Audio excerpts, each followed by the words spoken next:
Welcome back to BT. This time of year can be overwhelming for parents. So many video games are being released in the coming weeks. It's hard to keep track of what's appropriate for our kids and to know what's good. But Mike is here to break it down for us with some reviews to guide us all. 5 games to talk about, so we're going to get right to it. First one I want to talk about, Call of Duty Black Ops 4. Right. There's been a lot of talk about this game, and they've actually changed up this franchise. For the first time, there's no single-player campaign. It's all about online. And I was leery about that because I thought, well, is there enough content? There is. There's 3 modes. Battle Royale, that's what everyone's talking about now because of games like Fortnite. Drop 88 people onto an island, last person standing, they win. Okay? Wow. That's, yeah.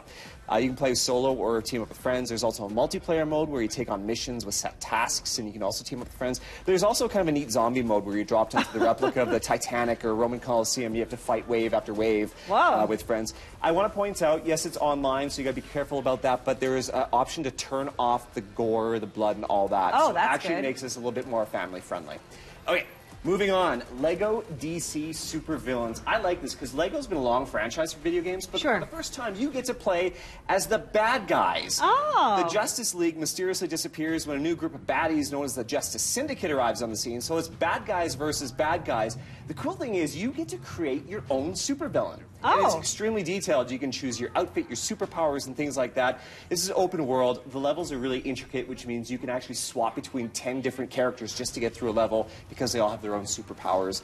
Lots of replayability here. This is great for kids. I was worried this franchise is getting stale. But this kind of flips it around, makes it fresh again. Oh, cool. Okay, moving on. This is neat. This is actually, it's called Starlink Battle for Atlas. This is developed out of Toronto, Ubisoft Toronto. This is a fresh twist on the Toys to Life franchise. Space exploration game here, trying to save the galaxy from the clutches of the evil Grax. So you explore 7 different planets, and the neat thing is when you're on the planet, you're a spaceship, so you can just point your ship to the stars, blast off, you seamlessly travel into space. There's no load screens or anything like that. So it makes the world really vast. But I want to come back to camera here. We'll get out of the trailer and show you this because this is for the Toys to Life part. So this is your character, and you can actually buy these toys, and you can swap out the guns. There's like the freeze gun here, there's a flame gun. Certain enemies take certain weapons to take care of them, right? Or you have to combine different weapons. So you can actually swap them out. So that's neat. But you can also do it digitally. So you can buy these things online so you don't need the toys. So you have the choice. So yeah, that's cool. A fun twist there. Okay, our next game we want to talk about, Super Mario Party. This is for the Switch. This is also a long-time franchise. You can team up with your family or your friends, 4 people playing at the same time. It's basically a board game. You land on certain spaces. It launches mini-games and things like that. And the games are a blast. The cool thing is there's a new mode here where you can actually, for the first time, have a cooperative mode where you're paddling down a river as a group. So you have to work in conjunction with each other and talk to each other. It's like, hey, paddle faster on the right side. And then you play these mini-games together. So you're all 4 together on the same team.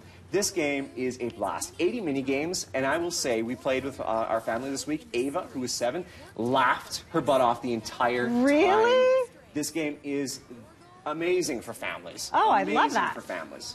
So, highly recommended. Okay, now we got to talk about virtual reality. Because some people are kind of scared to jump into VR. Because they don't know what to expect. But I want to talk about Astro Bot Rescue Mission for PlayStation VR.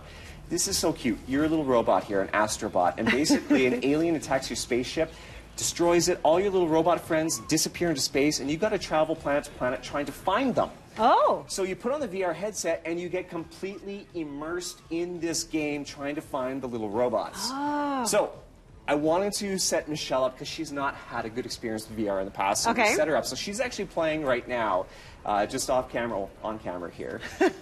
And it's really neat because it's so immersive, Leah, that when enemies throw things at your visor, it sticks to your head and you have to shake it off the visor. Or your visor will crack when they throw a rock at it. And you can actually get up off the chair and look around under things, over things, because it's completely 3D. Michelle? Yes? You've been playing for a few minutes. I'm curious your thoughts on this. Okay, my chair is a spaceship.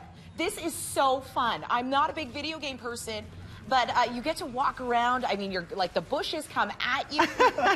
My jumping game is a little weak, but this guy is so cute. I could play this all day long. Not gonna lie. Oh!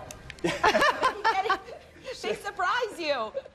You totally lose sense of where you are. So I it's a great idea bet. to sit down, but like she said, you can actually peek around corners to find hidden robots, because that's the whole idea. You got to find these guys. It's like hide and seek. There she goes. Right? So she's trying to find them by actually getting off the chair and looking underneath things, over top things. Wow. Things. Completely immersive. It's a blast. Virtual reality is for about 12 and up. Okay. If those games are cute, Alice can play this. Oh, okay. Yeah. A lot of fun. Wow, you covered so much ground here. Mike, thank you so much. This is just the beginning of video game season. Wow, so incredible. So many more coming. Okay, great. Thank you so much for that, Mike. We're going to go for a break here on BT. When we come back, we have more of the BT Hockey Classic. Stay with us. We'll be right back.